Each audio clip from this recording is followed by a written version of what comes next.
컵이 손에서 미끄러졌습니다. 바닥에 부딪힌 유리잔이 산산조각 났습니다. 날카로운 파편이 부엌 타일 위로 흩어졌고 저는 그 자리에 멈춰선 채로 제 오른손을 내려다봤습니다. 손가락이 가늘게 떨리고 있었습니다. 멈추라고 명령해도 멈추지 않는 제 것이 아닌 것 같은 손이었습니다. 그 떨림을 바라보는 동안 입안이 바싹 말라왔습니다.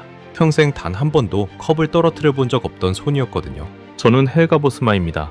네덜란드 로테르담에서 38년 동안 식당과 급식소의 위생 등급을 매겨온 사람입니다. 식기 하나에 묻은 세균까지 잡아내던 눈, 행주 한 장에 청결을 두고 식당 주인과 언성을 높이던 손이었습니다.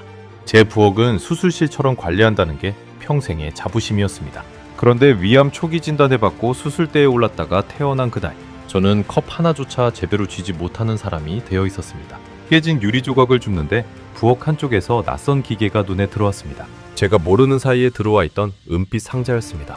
거기엔 제가 평생 거들떠보지도 않던 회사의 이름이 붙어 있었습니다. 한국 회사였습니다. 평생 게으른 사람들의 변명이라며 비웃었던 바로 그 물건, 식기세척기였습니다. 2년 전 손녀 마리커가 한국 남자와 결혼하겠다고 했을 때 저는 결혼식장에 가지 않았습니다. 말도 통하지 않는 먼 나라 사람이라며 손녀의 손을 놓았습니다. 한국 제품은 겉만 번지르르하다고 단정짓던 저였습니다. 그렇게 등을 돌렸던 그 나라의 사위가 바로 그 나라의 기계를 제 부엌에 들여놓은 겁니다. 저에게 한마디 상의도 없이 말입니다. 평생 손으로 닦아야 깨끗하다고 믿었던 제가 그 기계 앞에서 무너지게 됩니다. 그날 부엌에 혼자 서서 저는 제 인생 전체가 흔들리는 기분을 느꼈습니다. 깨끗함이라는 단어 하나로 평생을 살아온 사람에게 더 이상 스스로를 지킬 수 없다는 사실만큼 무서운 건 없었습니다. 도대체 무슨 일이 있었던 걸까요? 한 가지만 말씀드리겠습니다. 저는 평생 세균을 쫓았지만 그 세균을 제 손보다 더 잘 잡는 물건이 있다는 걸 이른이 넘어서야 알게 됐습니다. 그것도 제가 가장 무시했던 나라의 손에서 만들어진 물건이었습니다. 영상 시작 전 구독과 좋아요로 대한민국의 미래를 응원해주세요. 제 이야기를 제대로 하려면 38년을 거슬러 올라가야 합니다. 26살에 저는 로테르담 보건당국의 위생검사관이 됐습니다. 그 시절 저에게 주어진 임무는 단 하나였습니다. 사람들이 먹는 음식이 그들을 병들게 하지 않도록 막는 일. 저는 그 일을 사명으로 받아들였습니다. 매일 아침 흰 가운을 입고 작은 가방을 챙겼습니다. 가방 안에는 면봉과 시험관 그리고 온도계가 들어있었습니다. 그 온도계 하나로 저는 수백 곳의 식당을 떨게 만들었습니다. 제가 식당에 들어서면 주방장들의 얼굴이 굳었습니다. 저는 인사도 하기 전에 싱크대로 직행했습니다. 행주를 들어 냄새를 맡고 도마의 칼자국 사이를 손끝으로 훑었습니다. 식기건조대에 엎어둔 접시를 빛에 비춰봤습니다. 멀쩡해 보이는 컵 안쪽에도 마른 얼룩이 있으면 저는 그걸 놓치지 않았습니다. 사람들은 저를 두고 매의 눈을 가졌다고 했습니다. 저는 그 별명이 싫지 않았습니다. 제가 검사관 생활에서 가장 자주 마주친 것은 식중독 사고였습니다. 멀쩡해 보이는 식당에서 멀쩡해 보이는 음식을 먹은 사람들이 줄줄이 병원에 실려갔습니다. 그 원인을 추적해 들어가면 늘 같은 곳에서 멈췄습니다. 바로 식기였습니다. 제대로 닦이지 않은 컵, 미지근한 물에 헹군 접시, 그 위에 살아남은 보이지 않는 세균들. 사람들은 눈에 보이지 않으니 괜찮다고 여겼지만 저는 그 보이지 않는 것들이 사람을 쓰러뜨리는 걸 두 눈으로 봤습니다. 그래서 저는 온도에 집착했습니다. 식중독을 일으키는 균들은 일정 온도 이상에서야 죽습니다. 보통 70도에서 75도, 그 이상의 뜨거운 물에 닿아야 비로소 사멸합니다. 그런데 사람의 손은 그 온도를 견디지 못합니다. 우리가 설거지할 때 쓰는 물은 기껏해야 40도에서 45도, 손이 견딜 수 있는 한계입니다. 그 차이가 얼마나 큰지 저는 누구보다 잘 알고 있었습니다. 제가 가장 신뢰했던 건 제 손이었습니다. 기계가 아니었습니다. 저는 뜨거운 물에 손을 담그고 살이 발갛게 익을 때까지 그릇을 문질렀습니다. 손끝의 감각으로 기름기가 남았는지 아닌지를 알아냈습니다. 매끈하게 닦인 접시를 손바닥으로 쓸어볼 때 나는 그 뽀드득 소리. 저는 그 소리를 세상에서 가장 깨끗한 소리라고 믿었습니다. 사람이 직접 닦아야 진짜 깨끗한 겁니다. 기계가 어떻게 이 감각을 흉내내겠습니까? 기억에 남는 사건이 하나 있습니다. 제가 40쯤이었을 때 도시의 한 학교 급식소에서 아이들 수십 명이 한꺼번에 배앓이를 했습니다. 저는 그 급식소로 달려갔습니다. 조리실은 겉보기엔 깨끗했습니다. 하지만 저는 시판을 헹구는 마지막 물의 온도를 쟀습니다. 43도. 손은 따뜻하다고 느끼지만 세균을 죽이기엔 한참 모자란 온도였습니다. 시판에 남은 미세한 음식 찌꺼기, 그 안에서 균이 자라고 있었던 겁니다. 저는 그날 보고서에 이렇게 썼습니다. 사람의 손이 닿는 온도로는 결코 도달할 수 없는 미생의 한계가 있다고. 그러면서도 저는 끝까지 손으로 닦는 것을 고집했습니다. 지금 생각하면 모순이었습니다. 한계를 알면서도 그 한계를 인정하고 싶지 않았던 겁니다. 저는 주방에서 가장 위험한 물건이 무엇인지도 알고 있었습니다. 바로 설거지용 스펀지입니다. 따뜻하고 축축하고 음식물이 묻어있는 그 작은 물건은 세균에게는 천국이나 다름없습니다. 제가 검사하던 식당에 스펀지를 실험실로 보내면 그 안에서 온갖 종류의 세균이 쏟아져 나왔습니다. 사람들은 그 스펀지로 접시를 닦으면서 깨끗해진다고 믿었지만 사실은 세균을 접시에 골고루 발라주고 있었던 셈이었습니다. 저는 그 사실을 알았기에 더더욱 손과 뜨거운 물에 매달렸습니다. 제 평생의 단짝이자 라이벌은 안드레아스라는 동료였습니다. 같은 보건당국에서 함께 일했고 함께 늙어갔습니다. 안드레아스도 저만큼 깐깐한 사람이었습니다. 우리는 어느 식당이 더 더러운지를 두고 내기를 걸기도 했고 어떤 살균법이 더 효과적인지를 두고 밤새 토론하기도 했습니다. 그도 저처럼 기계를 믿지 않았습니다. 사람의 손과 눈, 그것이 우리 세대 위생검사관의 전부였습니다. 그런 안드레아스마저 훗날 제 앞에서 마음을 바꾸게 될 줄은 그때의 저는 상상조차 못했습니다. 그래서 저는 식기세척기를 싫어했습니다. 아니, 무시했습니다. 동료들이 집에 한 대씩 들여놓을 때도 저는 코웃음을 쳤습니다. 게으른 사람들의 변명, 시간이 없다는 핑계, 물과 전기만 낭비하는 쓸모없는 상자. 제 입에서 식기세척기라는 단어가 나올 때면 늘 비웃음이 따라붙었습니다. 제 부엌에는 그런 물건이 단 하루도 발해들이지 못했습니다. 제 집 부엌은 제 자존심이었습니다. 싱크대는 수술실처럼 반짝였고 행주는 매일 삶아 햇볕에 널었습니다. 컵 하나, 포크 하나에도 제 손길이 닿지 않은 것이 없었습니다. 동네 사람들은 제 부엌을 보고 박물관 같다고 했습니다. 저는 그 말이 칭찬이라고 생각했습니다. 이른이 가까워지도록 저는 그 부엌을 지켰습니다. 깨끗함, 그것이 제 인생을 지탱하는 단 하나의 기둥이었습니다. 그런 저에게 손녀 마리코는 세상 전부였습니다. 일찍 부모를 잃은 그 아이를 제가 키웠습니다. 마리코가 처음 걸음마를 떼던 날, 처음 학교에 가던 날, 저는 그 모든 순간을 제 부엌 식탁에서 지켜봤습니다. 마리코가 열이 펄펄 끓던 밤, 제가 밤새 젖은 수건을 갈아주던 일이며 그 아이가 처음으로 제 손을 잡고 시장에 따라 나서던 일이며 저는 그 모든 장면을 또렷이 기억합니다. 마리코가 웃으면 제 부엌에도 햇살이 드는 것 같았습니다. 그 아이만큼은 제 인생에서 가장 깨끗하고 따뜻한 존재였습니다. 그래서 2년 전 그날 마리코가 식탁에 마주 앉아 한 말을 저는 지금도 잊지 못합니다. 마리코는 두 손을 꼭 쥐고 말했습니다. 결혼하고 싶은 사람이 있다고, 한국에서 온 남자라고, 이름은 지호라고 했습니다. 그 이름을 듣는 순간 저는 들고 있던 찻잔을 식탁에 탁 내려놓았습니다. 한국이라니. 저에게 한국은 지도 끝 어딘가에 있는 말도 글도 통하지 않는 낯선 나라였습니다. 텔레비전에서 본 게 전부였습니다. 저는 그 나라를 몰랐고 모르는 것을 두려워했습니다. 저는 단호하게 고개를 저었습니다. 안 된다고 했습니다. 말도 안 통하는 사람과 어떻게 평생을 사느냐고. 그 먼 곳에 너를 보낼 수는 없다고. 마리코는 지호가 얼마나 다정한 사람인지, 얼마나 자기를 아끼는지 설명하려 했습니다. 하지만 저는 듣지 않았습니다. 들으려고도 하지 않았습니다. 마리코의 눈에는 눈물이 고여 있었습니다. 평생 저를 따르던 아이가 처음으로 제 앞에서 자기 마음을 굽히지 않았습니다. 지호라는 사람이 자기를 얼마나 존중하는지, 매일 아침 손수 차린 밥을 챙겨주는지, 그 청년이 얼마나 정성스러운 사람인지를 떨리는 목소리로 말했습니다.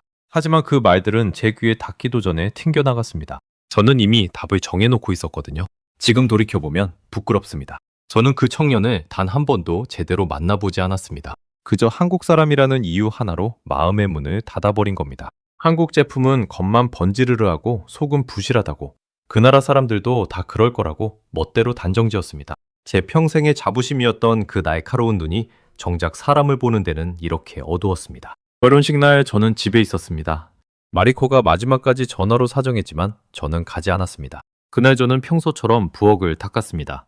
행주를 삶고 컵을 헹구고 싱크대를 문질렀습니다. 손은 바쁘게 움직였지만 마음 한구석이 텅 빈 것 같았습니다. 그래도 저는 제가 옳다고 믿었습니다. 그날 밤 저는 텅 빈 식탁에 혼자 앉아 차를 마셨습니다. 멀리 어딘가에서 마리코가 한국 청년과 손을 잡고 서약을 하고 있을 시간이었습니다.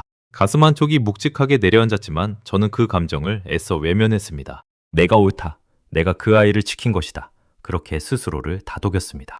하지만 그 다독임은 밤이 깊을수록 점점 더 공허하게 울렸습니다. 그렇게 손녀와 저 사이에 보이지 않는 벽이 생겼습니다. 연락은 점점 뜸해졌고 명절에도 안부 문자 한 통이 전부였습니다. 저는 그 침묵을 제 결정에 대한 대가라고 여기며 견뎠습니다. 부엌은 여전히 반짝했지만 그 부엌에서 함께 밥을 먹을 사람이 사라졌습니다. 연락이 끊긴 뒤로도 저는 제 일상을 바꾸지 않았습니다. 아침이면 부엌을 닫고 차를 우리고 혼자 식탁에 앉아 신문을 봤습니다.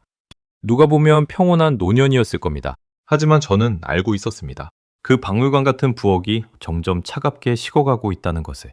깨끗하다는 건 함께 어지럽힐 사람이 있을 때나 의미가 있는 거였습니다. 저는 그 단순한 사실을 너무 늦게 깨닫게 됩니다. 그때까지 저는 정말로 몰랐습니다. 제가 그토록 밀어냈던 그 나라가 제가 가장 약해진 순간에 제 곁으로 다가오게 될 줄은. 그리고 제 평생의 신념이 그 나라에서 온 작은 기계 하나 앞에서 송두리째 흔들리게 될 줄은 말입니다. 모든 것이 무너지기 시작한 건 작년 가을이었습니다. 그날 아침 저는 평소처럼 차를 마시려다 속이 메스꺼워 찻잔을 내려놓았습니다. 며칠째 입맛이 없었고 명치 끝이 묵직했습니다. 나이 탓이려니 했습니다. 하지만 일주일이 지나도 나아지지 않자 동네 병원을 찾았습니다. 의사는 제 얼굴을 한참 들여다보더니 큰 병원에서 검사를 받아보라고 했습니다. 그 목소리에 묻어있던 조심스러움을 저는 평생 사람을 관찰해온 사람으로서 놓치지 않았습니다. 큰 병원에서의 검사는 며칠에 걸쳐 이어졌습니다. 차가운 기계 안에 누워 천장을 바라보는 동안 별별 생각이 다 들었습니다.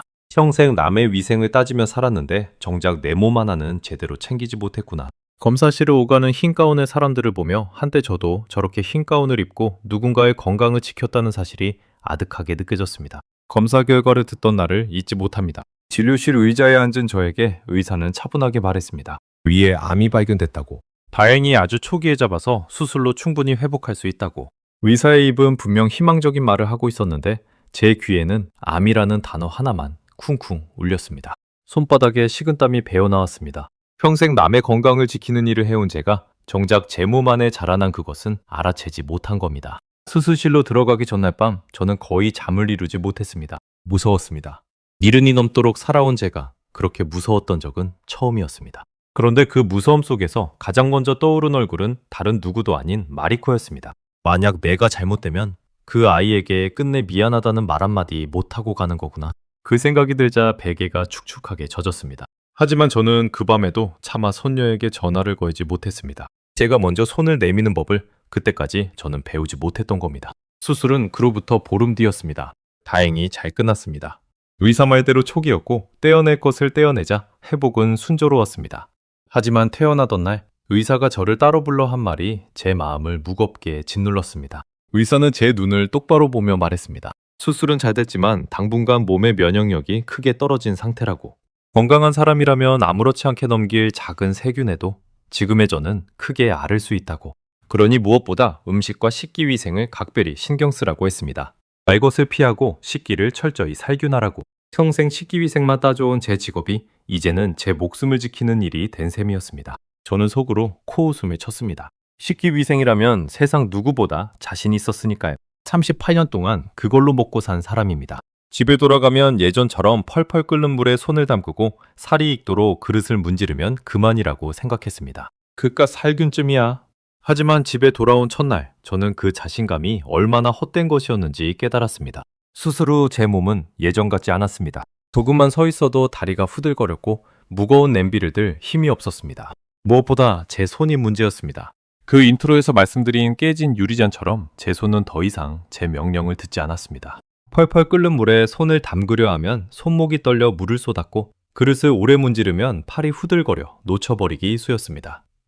평생 제 가장 든든한 무기였던 손이 이제는 가장 약한 부분이 되어 있었습니다. 설거지통 앞에 서서 떨리는 손을 내려다보던 그 순간의 막막함을 저는 어떻게 표현해야 할지 모르겠습니다. 깨끗하게 살아야 한다는 건 그 어느 때보다 절실해졌는데 정작 깨끗하게 살 능력은 사라져버린 겁니다. 의사의 당부가 귓가에 맴돌수록 제 무력함은 더 또렷해졌습니다. 평생 남에게 위생 등급을 매기던 제가 이제 제 부엌 위생조차 지킬 수 없는 사람이 되어 있었습니다. 특히 견디기 힘든 건 식사 시간이었습니다. 의사는 끓인 물에 데친 음식, 갓 살균한 식기에 담긴 음식만 먹으라고 했습니다. 그런데 그 간단한 일조차 저 혼자서는 버거웠습니다.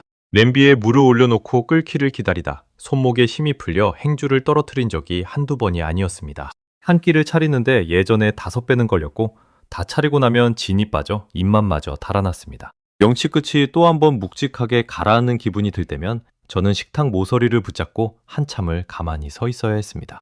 저는 그 사실을 아무에게도 말하지 않았습니다. 자존심 때문이었습니다.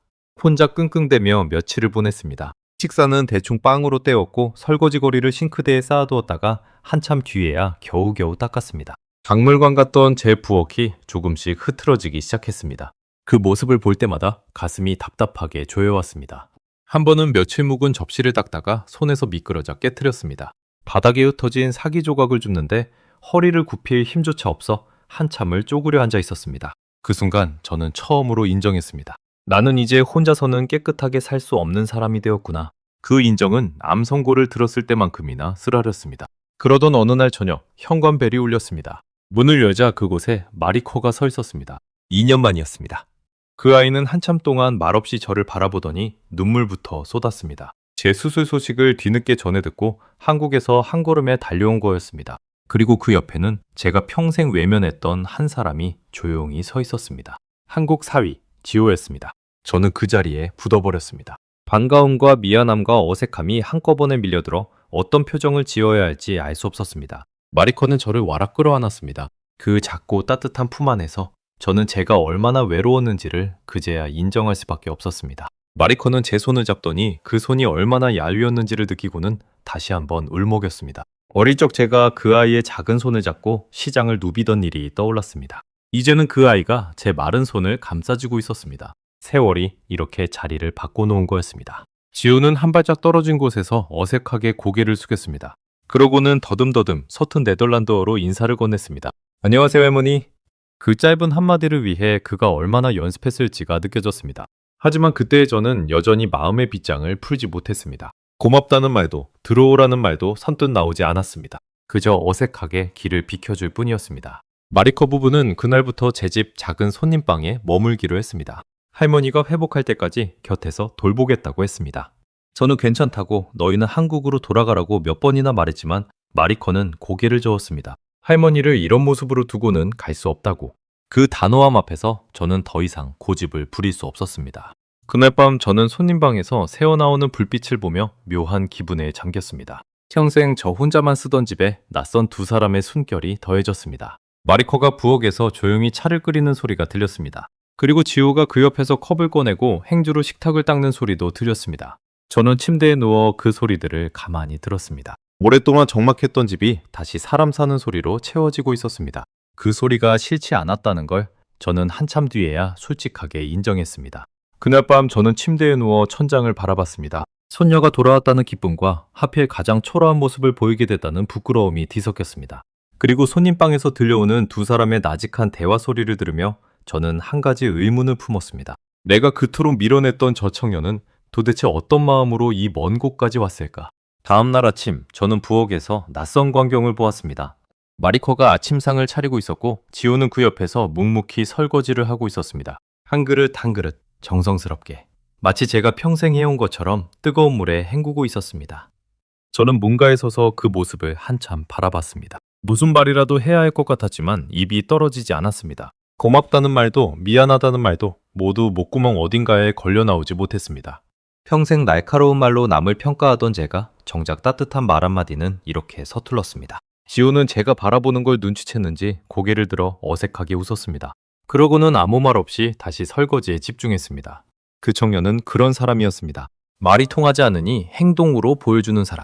저는 그때까지도 그 행동의 깊이를 헤아리지 못했습니다. 그 의문에 대한 답을 저는 며칠 뒤 제 부엌 한쪽에 놓인 낯선 은빛 상자에서 찾게 됩니다. 손녀 부부가 머문 지 사흘째 되던 날 오후였습니다. 저는 낮잠에서 깨어 부엌으로 나갔다가 그 자리에 멈춰 섰습니다. 부엌 한쪽 늘 빈 공간이었던 자리에 은빛 기계가 들어와 있었습니다.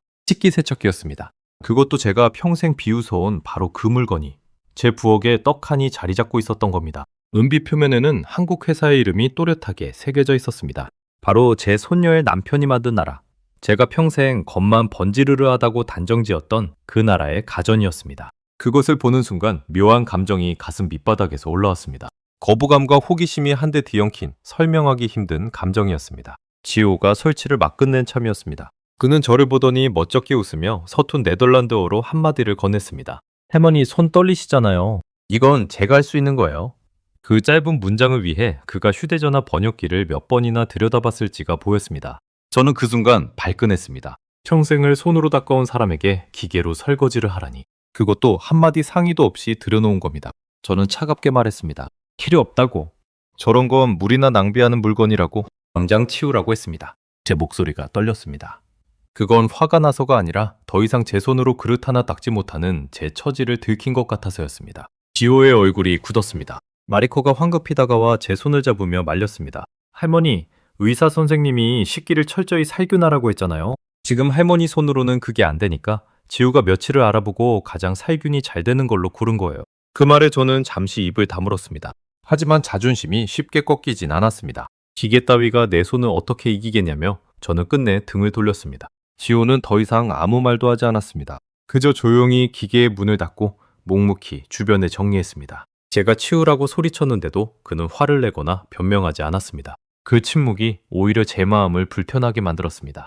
평생 사람을 평가하며 살아온 제 눈에 그 청년의 묵묵함은 무례함이 아니라 어떤 단단한 진심처럼 보였습니다. 하지만 저는 애써 그 인상을 외면했습니다. 인정하는 순간 제가 그동안 그를 오해해온 시간들이 전부 부끄러워질 테니까요. 그날 저녁 뜻밖의 손님이 찾아왔습니다. 제 평생의 동료 안드레아스였습니다. 제가 입원했다는 소식을 듣고 병문 안을 미루다 이제야 찾아온 거였습니다. 그는 부엌에 들어서자마자 저처럼 그 은빛 기계를 단번에 알아봤습니다. 40년 가까이 같은 일을 해온 우리 둘은 굳이 말하지 않아도 서로의 생각을 읽었습니다. 그런데 그날만큼은 그가 저를 전혀 잊지 못하게 만들었습니다. 그런데 그의 반응은 저와 정반대였습니다. 안드레아스는 기계 앞으로 다가가 한참을 들여다보더니 제품 설명서를 집어들고 안경을 굳혀 썼습니다. 그러고는 천천히 믿기지 않는다는 목소리로 중얼거렸습니다. 헬가, 자네 이거 어디서 났나? 이건 물을 100도로 끓여서 스팀을 만드는 방식이야. 저는 시큰둥하게 대꾸했습니다. 100도건 1000도건 기계가 사람 손을 이길 수는 없네. 그러자 안드레아스가 안경 너머로 저를 빤히 바라봤습니다. 안드레아스는 설명서의 한 부분을 손가락으로 짚으며 말했습니다. 헬가, 자네가 평생 식당에 먹이던 살균 기준 온도가 몇 도였지? 70도였잖나? 식중독균이 죽는 그 온도. 그런데 이건 100도이세. 자네 손이 그 뜨거운 물에 단 1초라도 들어간 적이 있었나? 저는 말문이 막혔습니다. 그건 사실이었습니다. 사람 손은 40도만 넘어도 화들짝 빼게 됩니다. 살균에 필요한 70도는커녕 그 근처에도 가본 적이 없었던 겁니다. 안드레아스는 멈추지 않았습니다. 그는 설명서를 넘기며 검증기관들의 이름을 하나씩 읽어내려갔습니다. 한국화학융합시험연구원, 세계김치연구소, 인터텍 모두 공인된 시험기관이었습니다. 우리 같은 검사관들이 평생 그 결과지를 신뢰하며 일해온 바로 그런 기관들 말입니다. 그가 읽어준 내용은 이랬습니다. 이 기계의 살균 코스가 식중독을 일으키는 대표적인 세균과 바이러스를 무려 13종이나 그것도 99.999% 제거했다고. 국내에서 파는 식기세척기 가운데 가장 많은 종류라고 적혀 있었습니다. 안드레아스는 설명서의 또 다른 페이지를 펼쳤습니다. 그리고 더욱 놀라운 사실을 읽어주었습니다. 이 기계가 만들어내는 스팀 입자는 일반적인 물방울보다 훨씬 작다는 거였습니다. 일반 물 입자의 1600분의 1 크기. 그 작은 입자라야 비로소 그릇 표면의 미세한 흠집 사이사이까지 파고들 수 있다는 설명이었습니다. 저는 그 대목에서 다시 한번 할 말을 잃었습니다. 평생 제가 손끝으로 닿으려 했지만 닿지 못했던 그 미세한 틈을 이 기계는 물입자의 크기 자체를 작게 만들어 해결하고 있었던 겁니다. 손의 감각이 아니라 과학으로 말입니다. 저는 그 숫자를 듣는 순간 등줄기를 따라 서늘한 것이 지나가는 걸 느꼈습니다. 99.999%. 그건 제가 현장에서 그토록 도달하고 싶어 했지만 사람 손으로는 결코 닿을 수 없었던 수치였습니다. 황새 포도상구균, 살모넬라, 장염비브리오, 노로바이러스, 장관출혈성 대장균까지 제가 평생 쫓아다니며 잡으려 했었던 그 이름들을 이 작은 기계가 하나도 빠짐없이 잡아내고 있었던 겁니다. 안드레아스는 부엌 의자에 앉으며 깊은 한숨을 내쉬었습니다. 그러고는 혼잣말처럼 말했습니다. 헬가, 우리가 평생 매의 눈이니 뭐니 하면서 으스댔지만 정작 우리 손이 죽인 세균은 얼마나 됐을까? 우리는 그저 눈에 보이는 얼룩만 닦았던 거야. 이 기계는 보이지 않는 곳까지 잡고 있어. 그 말이 제 가슴에 비수처럼 박혔습니다. 안드레아스는 잠시 말을 멈추고 오래된 기억 하나를 꺼냈습니다.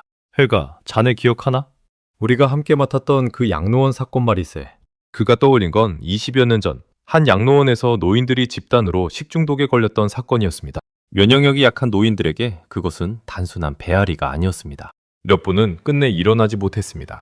그때 우리가 추적해 들어간 원인이 바로 제대로 살균되지 않은 식기였습니다. 안드레아스의 목소리가 가라앉았습니다. 그때 우리가 그 양로원에 이런 기계 한 대만 있었어도 그 어르신들은 무살세지 모르네. 우리는 위생 등급을 매기고 경고장을 쓰는 게 일이었지만 정작 그 위생을 실제로 지켜낼 도구는 우리 손에 없었어. 그런데 지금 자네 부엌에 그 도구가 와 있는 거야.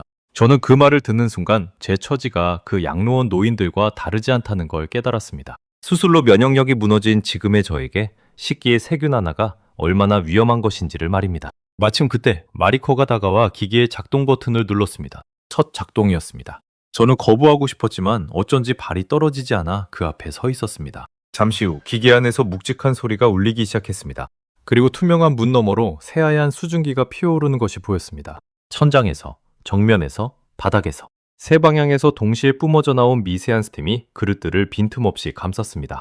기계가 작동하는 몇 분 동안 부엌에는 묘한 정적이 흘렀습니다.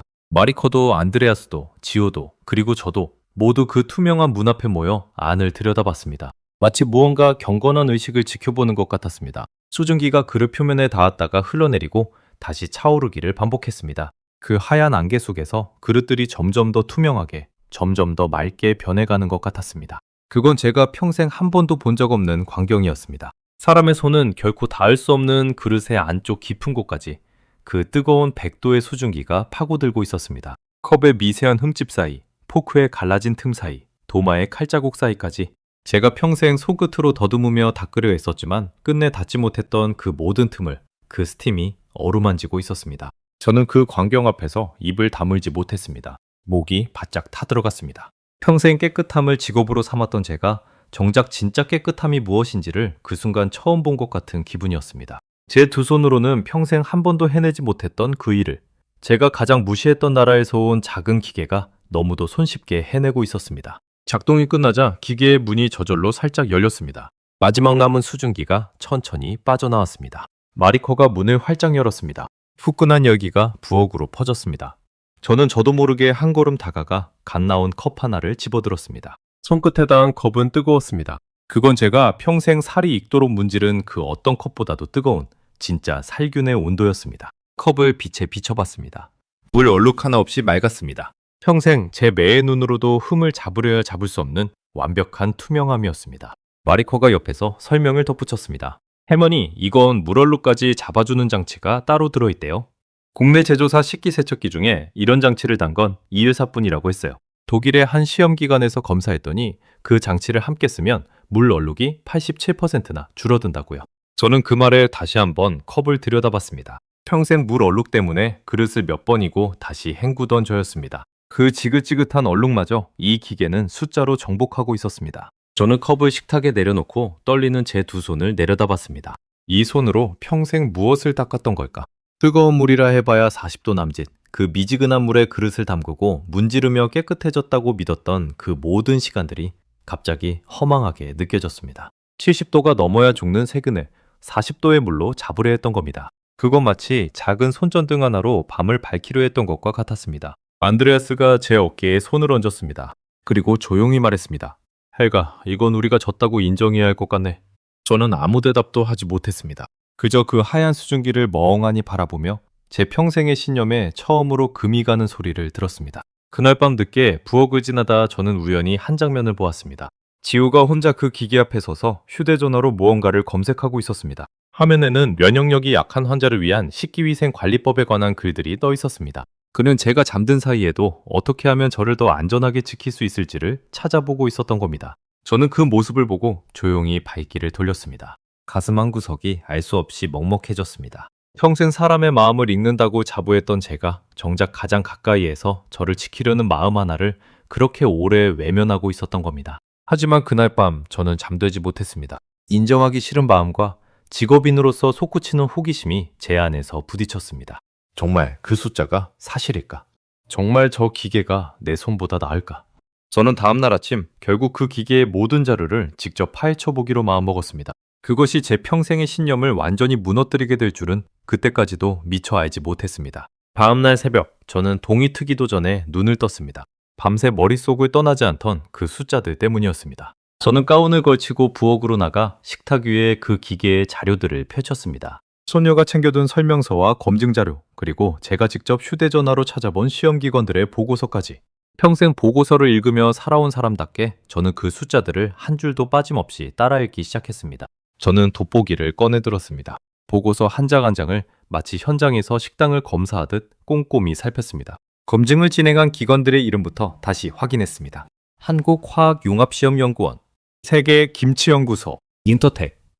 그 인터텍이라는 곳은 제가 현역 시절 유럽의 위생 기준을 참고할 때 종종 그 자료를 인용하던 세계적인 시험 인증기관이었습니다. 그런 기관들이 한 목소리로 같은 결과를 내놓고 있었습니다. 한두 곳이 아니라 여러 곳이 서로 다른 균을 가지고 각자 따로 실험을 했는데도 결과가 똑같았습니다. 평생 데이터를 다뤄온 사람으로서 저는 그 일관성이 무엇을 의미하는지 잘 알았습니다. 이건 우연이 아니라는 뜻이었습니다. 처음엔 의심하는 마음으로 봤습니다. 분명 어딘가 과장이 있을 거라고. 기업들이 늘 그러듯 좋은 숫자만 골라 부풀렸을 거라고.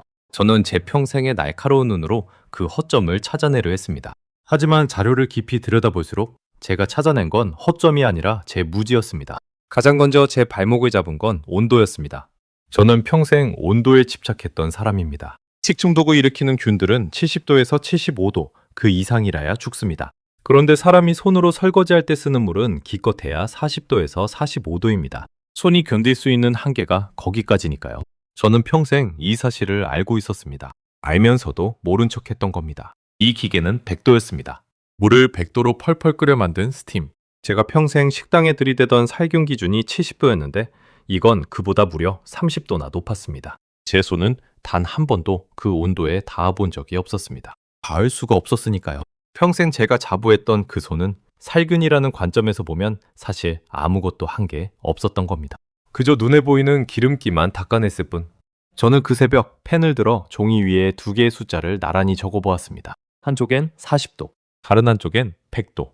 그 사이에 60도라는 간격이 평생 제가 외면해온 진실의 크기였습니다. 손설거지로는 절대 닿을 수 없는 그 간격. 그 작은 차이 하나가 누군가에게는 평범한 한 끼였고 면역력이 약한 저에게는 생사를 가르는 경계였던 겁니다. 저는 그 종이를 한참 동안 바라봤습니다. 사람들이 따뜻한 물에 그릇을 헹구며 깨끗해졌다고 안심하는 그 순간에도 세균들은 40도의 미지근한 물속에서 멀쩡하게 살아남아 있었던 겁니다. 평생 위생을 가르쳐온 제가 정작 제 부엌에서는 그 진실을 외면하고 있었습니다. 저는 그 균들의 이름을 하나씩 손가락으로 짚어내려갔습니다. 황색 포도상구균, 살모넬라, 장염 비브리오, 클로스트리디움 퍼프린젠스, 노로바이러스, 장관출혈 성대장균, 그리고 A형 간염 바이러스까지. 그 이름들은 저에게 낯선 단어가 아니었습니다. 제 평생의 적이었습니다. 식당을 폐쇄시키고 사람을 병원에 보내고 때로는 사람의 목숨까지 앗아간 그 보이지 않는 살인자들. 저는 그들과 평생을 싸웠지만 단 한 번도 완벽하게 이긴 적이 없었습니다. 그런데 이 기계는 그 적들을 무려 13종이나 잡아냈습니다. 그것도 100마리 중 1마리, 1000마리 중 1마리도 아니고 10만 마리 중 1마리만 남기는 수준으로 말입니다. 99.999%라는 건 그런 의미였습니다. 저는 떨리는 손으로 다음장을 넘겼습니다. 그리고 그곳에서 제 평생을 송두리째 부정하는 숫자를 만났습니다. 독일의 한 대학에서 진행한 연구였습니다. 푸르트 방겐 대학의 한 미생물학자가 사람들이 매일 설거지에 쓰는 그 스펀지를 분석했습니다. 결과는 충격적이었습니다. 작은 스펀지 하나에서 무려 362종의 미생물이 발견됐습니다. 그뿐이 아니었습니다. 일부 샘플에서는 단 1제곱센티미터, 그러니까 손톱만한 면적에서 최대 540억 마리의 세균이 검출됐습니다. 540억 마리. 저는 그 숫자를 몇 번이나 다시 읽었습니다. 손가락 끝이 차갑게 식어갔습니다. 그건 사람의 대변에서 발견되는 세균수와 맞먹는 수준이라고 적혀 있었습니다. 변기보다 더 더러운 것이 바로 우리가 매일 그릇을 닦는 그 스펀지였던 겁니다. 저는 그 대목에서 천천히 고개를 들어 싱크대 옆에 놓인 제 스펀지를 바라봤습니다. 평생 제가 가장 신뢰했던 도구였습니다. 그 노란 스펀지로 저는 수십 년 동안 그릇을 닦았습니다. 그런데 그 스펀지가 사실은 세균을 그릇에 골고루 발라주는 도구였던 겁니다. 깨끗이 닦는다고 믿으며 사실은 변기만큼 더러운 것으로 제 식기를 문지르고 있었던 거였습니다. 문득 오래전 기억 하나가 떠올랐습니다. 제가 한 식당을 검사하던 날 주방장이 자랑스럽게 말했었습니다. 우리는 손으로 정성껏 닦으니 어떤 기계보다 깨끗합니다. 라고. 그때 저는 그 말에 고개를 끄덕였습니다. 같은 신념을 가졌으니까요. 그런데 지금 와서 보니 그 식당의 스펀지에도 분명 변기만큼의 세균이 살고 있었을 겁니다. 우리 둘 다 정성이라는 이름으로 위험을 닫고 있었던 거였습니다. 그 깨달음이 너무 늦게 찾아온 것이 사무치게 부끄러웠습니다. 손이 떨려왔습니다. 이번엔 수술 때문이 아니었습니다. 평생을 지탱해온 신념이 무너지는 소리가 제 안에서 너무도 크게 울렸기 때문이었습니다. 저는 자료의 마지막 장을 넘겼습니다. 거기엔 이 기계가 걸어온 역사가 적혀 있었습니다. 이 회사는 처음 100도 스팀 식기세척기를 선보인 뒤로 몇 년 동안 끊임없이 제품을 개선해왔습니다. 활균하는 세균의 종류를 하나씩 늘려 마침내 13종에 이르렀고, 건조 방식도 열풍과 자동 문 열림을 더해 여러 단계로 발전시켰습니다. 물 얼룩을 줄이는 연수장치를 단 것도 국내 제조사 중에서는 이 회사가 유일했습니다. 저는 그 집요함에 혀를 내둘렀습니다. 한 가지 기술을 두고 이렇게까지 끈질기게 파고드는 나라가 제가 그동안 겉만 번지르르 하다고 비웃었던 그 나라였습니다. 부끄러움이 또 한 번 제 얼굴을 화끈하게 달궜습니다. 저는 의자에 등을 깊이 기댄 채 천장을 한참 올려다봤습니다. 38년. 저는 그 긴 세월 동안 수백 곳의 식당에 위생 등급을 매겼습니다. 손으로 닦지 않는다고 식당을 질책했고, 기계를 들인 동료들을 게으르다 비웃었습니다. 그런데 그 모든 시간 동안 저는 진짜 적이 누구인지조차 제대로 알지 못했던 겁니다. 제가 가장 신뢰했던 솜과 스펀지가 사실은 가장 위험한 매개였습니다. 저는 그 종이를 손에 쥐고 한참을 가만히 있었습니다. 그러다 문득 제 흰 가운 시절이 떠올랐습니다. 매일 아침 그 가운을 입으며 나는 사람들을 지키는 사람이라고 자부했었습니다. 그런데 정작 제가 가장 사랑하는 사람, 제 손녀와 그 남편이 저를 지키려 할 때 저는 그들을 밀어내기만 했습니다. 위생을 안다고 자부했던 제가 정작 사람을 지키는 일에는 이렇게 서툴렀습니다. 그때 등 뒤에서 인기척이 났습니다. 안드레아스였습니다. 그도 잠을 이루지 못했는지 이른 새벽에 다시 저를 찾아온 거였습니다. 그는 식탁 위에 펼쳐진 자료들을 보고는 제가 무엇을 깨달았는지 단번에 알아챘습니다. 40년을 함께한 사이였으니까요. 안드레아스는 제 맞은편에 앉으며 낮은 목소리로 말했습니다. 헬가, 자네가 평생 식당에 먹인 살균 기준이 70도였지? 이건 100도야. 그가 잠시 멈췄다가 제 눈을 똑바로 보며 말을 이었습니다. 자네 손이 이걸 이긴 적이 단 한 번이라도 있었나? 저는 아무 대답도 할 수 없었습니다. 목구멍이 꽉 막힌 것 같았습니다. 그 질문은 단순한 질문이 아니었습니다. 그건 제 평생을 향한 질문이었습니다. 제가 옳다고 믿어온 그 모든 것이 정말 옳았는지를 묻는 질문이었습니다. 안드레아스는 한동안 말이 없었습니다.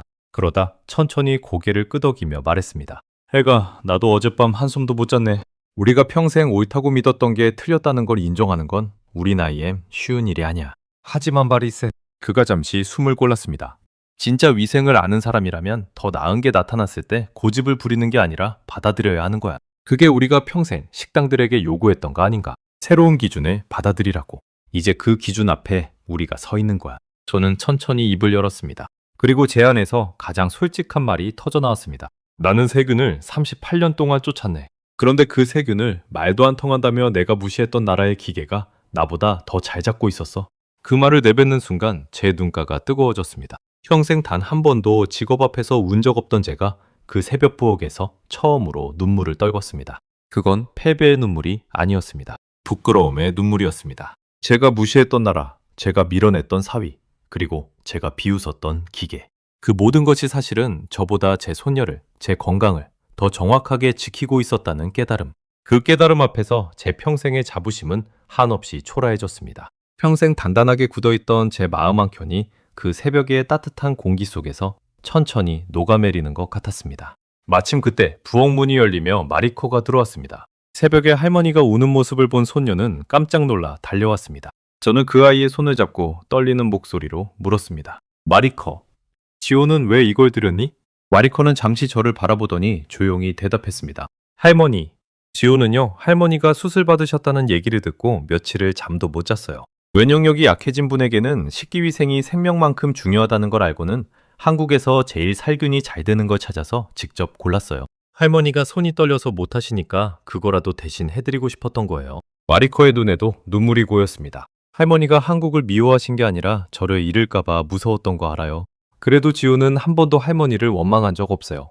그 순간 부엌 문가에 지우가 서 있는 것이 보였습니다. 새벽의 소란에 잠이 깬 모양이었습니다. 그는 어찌할 바를 모르고 멈칫거리며 서 있었습니다. 평생 사람의 표정을 읽어온 제 눈에 그의 얼굴에 떠오른 것은 걱정이었습니다.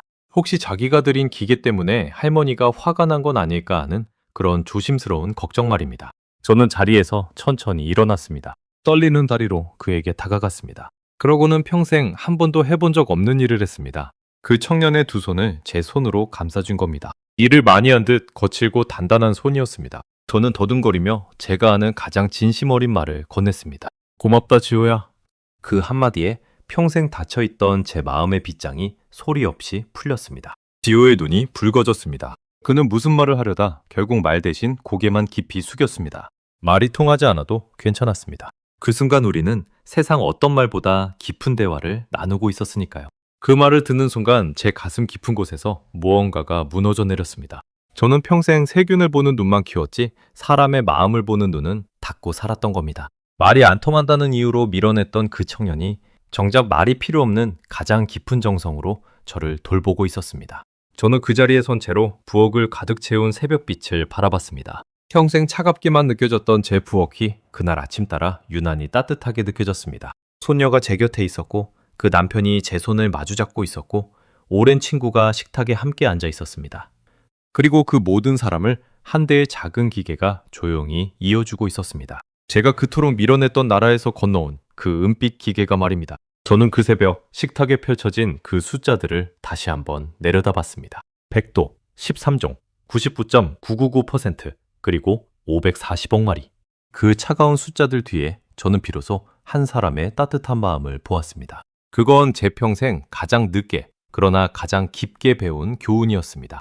저는 펜을 내려놓고 잠시 눈을 감았습니다. 평생의 직업이 저에게 가르쳐준 것은 의심하고 검증하라는 것이었습니다. 저는 그 가르침대로 이 기계를 의심했고 밤새 검증했습니다. 그리고 검증의 끝에서 제가 마주한 것은 제 신념의 패배가 아니라 진실의 승리였습니다. 진실은 그것이 어느 나라에서 왔든 누가 만들었든 상관없이 진실이었습니다. 제가 그 진실을 인정하지 못하게 막은 것은 기계의 결함이 아니라 제 마음속의 편견이었습니다. 평생 위생을 검사해온 제가 정작 제 마음의 얼룩 하나는 그렇게 오래 닦지 못하고 있었던 겁니다. 그 새벽 이후 제 부엌의 풍경이 달라졌습니다. 저는 더 이상 떨리는 손으로 그릇과 씨름하지 않았습니다. 식사가 끝나면 그릇을 기계 안에 차곡차곡 넣고 살균 코스 버튼을 눌렀습니다. 처음엔 그 단순한 동작이 어색했습니다. 평생 손으로 닦아온 사람에게 버튼 하나로 설거지가 끝난다는 건 죄책감마저 들게 했으니까요. 하지만 며칠이 지나자 저는 그 시간이 주는 여유를 알게 됐습니다. 기계가 돌아가는 그 40여 분 동안 저는 식탁에 앉아 손녀 부부와 이야기를 나눴습니다. 예전 같으면 설거지를 하느라 등을 돌리고 있었을 그 시간을 이제는 마주 앉아 보내게 된 겁니다. 마리커가 한국에서의 생활을 들려줬습니다. 지호의 부모님이 얼마나 따뜻한 분들인지, 명절이면 온 가족이 모여 어떤 음식을 나누는지, 저는 그 이야기를 들으며 제가 외면했던 그 나라가 사실은 정 많은 사람들이 사는 곳이라는 걸 처음으로 느꼈습니다. 마리커는 한국의 부엌 문화에 대해서도 들려줬습니다. 그 나라 사람들은 발효 음식을 즐겨 먹는데 그래서 위생과 보관에 유난히 신경을 쓴다고 했습니다. 김치 하나를 담그는데도 그릇의 청결을 그토록 중요하게 여긴다는 이야기를 들으며 저는 왜 그 나라에서 이런 살균 기술이 발전했는지 비로소 이해할 수 있었습니다. 위생을 중요하게 여기는 식문화가 결국 위생을 지키는 기술로 이어진 거였습니다. 제가 평생 직업으로 삼았던 그 가치를 그 나라는 일상 속에서 자연스럽게 실천하고 있었던 겁니다. 어느 날 저녁, 저는 지호가 설거지 대신 기계에 그릇을 넣는 모습을 가만히 지켜봤습니다. 그는 컵 하나하나를 조심스럽게 다뤘습니다. 면역력이 약한 제가 쓸 그릇이라는 걸 알기에 더 정성을 들이는 거였습니다. 그 모습을 보며 저는 깨달았습니다. 이 기계는 단순히 설거지를 대신해주는 물건이 아니었습니다. 그건 지호가 저에게 보내는 편지였습니다. 말로 다 하지 못한 마음을 그는 이 기계를 통해 전하고 있었던 겁니다. 며칠 뒤 지호가 처음으로 저에게 한국 음식을 만들어 주었습니다. 죽이었습니다. 미 수술을 받은 제가 소화하기 쉽도록 부드럽게 끓인 흰죽이었습니다. 그는 죽을 끓이기 전 사용할 모든 그릇을 먼저 살균 코스에 돌렸습니다. 면역력이 약한 저에게는 작은 세균 하나도 위험하다는 걸 그는 누구보다 잘 알고 있었습니다. 그렇게 정성껏 살균한 그릇에 따뜻한 죽을 담아 제 앞에 놓아주었습니다. 저는 그 죽을 한술 떠먹으며 목이 메어왔습니다. 음식이 따뜻해서가 아니라 그 음식에 담긴 마음이 따뜻해서였습니다. 말이 통하지 않는 사위가 제 몸 상태까지 헤아려 끓여준 그 한 그릇의 죽. 그건 제가 평생 받아본 어떤 진수성찬보다도 귀한 식사였습니다. 저는 천천히 제 지난 2년을 되돌아봤습니다. 손녀가 결혼하겠다고 했던 그날, 제가 등을 돌렸던 그 순간부터 말입니다. 저는 제가 손녀를 지킨다고 믿었습니다. 먼 나라로 보내지 않는 것이, 말이 안 통하는 사람과 맺어주지 않는 것이 그 아이를 위한 일이라고 확신했습니다. 하지만 그건 사랑이 아니라 두려움이었습니다. 손녀를 잃을지 모른다는 제 두려움이 정작 손녀의 행복을 가로막고 있었던 겁니다. 저는 그 두려움의 뿌리가 어디에 있는지 곰곰이 생각해봤습니다. 어쩌면 저는 평생 무언가를 잃는 것이 무서웠던 사람이었습니다. 일찍 부모를 잃은 마리커를 키우면서 저는 늘 그 아이마저 잃을까봐 전전긍긍했습니다. 그래서 더 깐깐하게, 더 단단하게 모든 것을 통제하려 했습니다. 부엌을 박물관처럼 관리한 것도, 세균 하나까지 잡아내려 한 것도 어쩌면 그 통제욕의 다른 모습이었을지 모릅니다. 통제할 수 없는 것을 받아들이는 법을 저는 평생 배우지 못했던 겁니다. 한국이라는 낯선 나라도, 지호라는 낯선 청년도 저에겐 통제할 수 없는 두려움이었습니다. 그 두려움이 만든 벽 때문에 저는 2년이라는 시간을 잃었습니다. 소녀의 결혼식을 보지 못했고 사위가 어떤 사람인지 알 기회를 스스로 걷어찼습니다. 만약 제가 수술을 받지 않았더라면, 만약 이 부부가 저를 돌보러 오지 않았더라면 저는 영영 그 벽 안에 갇힌 채로 늙어 죽었을지도 모릅니다. 생각만 해도 가슴이 서늘해졌습니다. 저는 그 40분이라는 시간이 주는 선물에 대해 자주 생각했습니다. 평생 저는 설거지에 그 시간을 썼습니다. 등을 돌리고 물소리에 묻혀 가족의 말소리를 듣지 못한 채로 말입니다. 그런데 그 일을 기계에 맡기고 나니 그 시간이 통째로 제게 돌아왔습니다. 소녀의 얼굴을 마주보는 시간으로, 사위와 서툰 손짓으로 대화하는 시간으로, 오래된 친구와 차를 나누는 시간으로. 기계가 저에게 준 것은 깨끗한 그릇만이 아니었습니다. 사람과 마주할 시간이었습니다. 저는 그 사실을 이른이 넘어서야 깨달았습니다. 저는 마리커에게 그동안 묻지 못했던 것을 물었습니다. 마리커, 너는 내가 미웠지. 결혼식에도 안 갔으니? 마리커는 한참 동안 말이 없다가 천천히 고개를 저었습니다. 미웠던 적도 있었어요. 하지만 시간이 지나니까 알겠더라고요. 할머니가 저를 사랑하셔서 그러신 거라는 거요. 사랑이 서툴렀던 것뿐이라는 걸요. 저는 그 말에 더 이상 아무 말도 하지 못하고 그저 손녀를 끌어안았습니다. 그날 밤 저는 오래된 사진첩을 꺼냈습니다. 마리커가 어릴 적 찍은 사진들이 빛바랜 채로 남아 있었습니다. 작은 손으로 제 손가락을 꼭 쥐고 있는 사진, 제 부엌 식탁에서 빵을 먹던 사진. 저는 그 사진들을 한 장 한 장 넘기며 제가 이 아이를 얼마나 사랑했는지를 다시 떠올렸습니다. 사진 속의 어린 마리커는 저를 올려다보며 활짝 웃고 있었습니다. 그 미소를 보며 저는 가슴이 저릿해졌습니다. 이 아이가 자라 어른이 되고 사랑하는 사람을 만나 결혼하는 그 가장 빛나는 순간에 정작 저는 그 곁에 없었습니다. 제 고집이, 제 두려움이 그 소중한 순간을 함께하지 못하게 만든 겁니다. 그리고 그 사랑을 제가 얼마나 어리석은 방식으로 표현했는지도 함께 떠올렸습니다. 저는 그 사진첩 마지막 장에 빈자리가 있는 걸 발견했습니다. 손녀의 결혼식 사진이 들어가야 할 자리였습니다. 저는 마리커에게 부탁했습니다. 그 결혼식 사진을 한 장 보내달라고. 늦었지만 이제라도 그 빈자리를 채우고 싶다고. 마리커는 눈물을 글썽이며 휴대전화에 저장된 결혼식 사진을 보여줬습니다. 하얀 드레스를 입은 손녀와 그 곁에서 환하게 웃는 지우. 두 사람은 더없이 행복해 보였습니다. 제가 보지 못했던, 그러나 분명 아름다웠던 그날의 모습이었습니다. 저는 그 사진을 보며 조용히 눈물을 닦았습니다. 그리고 처음으로 진심으로 두 사람의 결혼을 축하했습니다. 2년이나 늦은 축하였지만 마리코는 그 축하를 세상에서 가장 큰 선물처럼 받아주었습니다. 저는 그 결혼식 사진을 인화해 사진첩의 빈자리에 정성껏 끼워 넣었습니다. 그날 저녁 마리코가 그 사진첩을 발견하고는 한참을 들여다봤습니다. 어릴 적 자기 사진들 끝에 마침내 결혼식 사진이 자리 잡은 걸 보고 그 아이는 조용히 눈물을 흘렸습니다. 할머니, 이제야 제 이야기가 완성된 것 같아요. 그 말에 저는 손녀의 등을 가만히 쓸어주었습니다. 끊어졌던 이야기가 그렇게 다시 이어지고 있었습니다. 회복 상담을 받으러 간 병원에서 의사도 제 변화를 반겼습니다. 식기위생관리가 잘 되고 있다며 면역력이 약한 시기에 이만큼 깨끗한 환경을 유지하는 게 회복에 큰 도움이 된다고 했습니다. 저는 그 말을 들으며 속으로 생각했습니다. 이게 다 그 작은 기계 덕분이라고. 제 손으로는 도저히 해낼 수 없었던 그 철저한 살균을 그 기계가 매일 묵묵히 해내고 있었으니까요.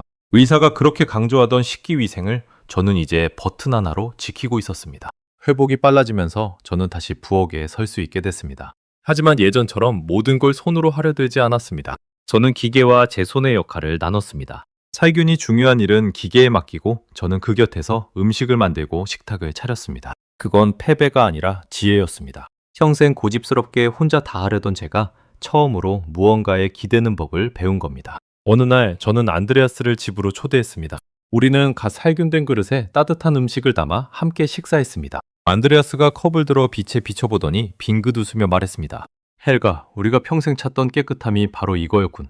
저도 따라 웃었습니다. 평생 깐깐하기로 유명했던 두 늙은 검사관이 한국에서 온 기계 앞에서 나란히 항복한 셈이었습니다. 하지만 그 항복은 어쩐지 후련했습니다.